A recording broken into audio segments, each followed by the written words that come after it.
Hey guys, welcome back to another episode of the Mill Spill. I'm Dr. Aaron Miller, physical therapist, orthopedic manual physical therapist. And this week, I'm breaking down heat versus cold and the myth that one is better than the other or that you need to use one versus the other. So I first just want to touch on inflammation. So there's different types of inflammation, I believe, that occur in the body. There's acute inflammation. Let's say you just have a knee joint replaced and it's swollen and it's red and it's warm. That's acute inflammation. Also, if you just like fracture or break your arm, there's inflammatory response that happens there. And that's a normal amount of inflammation, and that needs to be controlled for. I know that an example of a Buffalo Bills football player who on a kickoff ran down and smashed head to head with another player on the other team and was paralyzed. And one of the doctors is really now famous for the technique of icing that neck immediately because of the amount of inflammation that they're trying to control. So this is why, yes, in the first 2 to 4 weeks after a joint replacement or after an acute injury or fracture of a bone or ligament, sure, you're going to have to control that swelling so it doesn't get out of control with ice. But after that point, there's really no use for it. And I'll tell you why. There's also good inflammation that happens in the body. And this occurs when when we're trying to retrain a muscle or a tendon.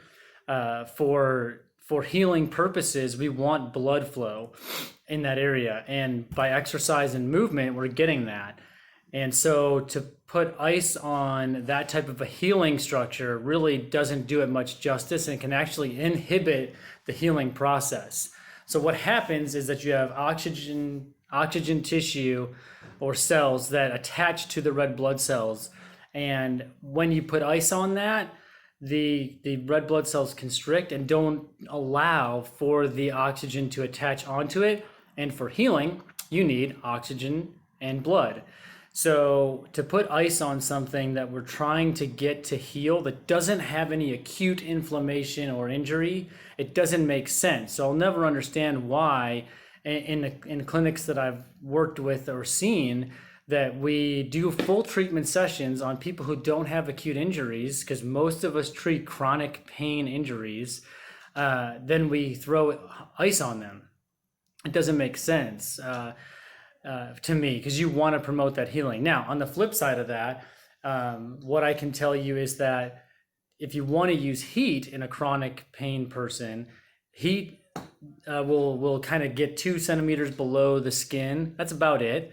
So I will never just put heat on a patient. Now, if I think that they're going to get a psychological benefit from it, and tap into that type of stimulus, then that's fine and I'm okay with it.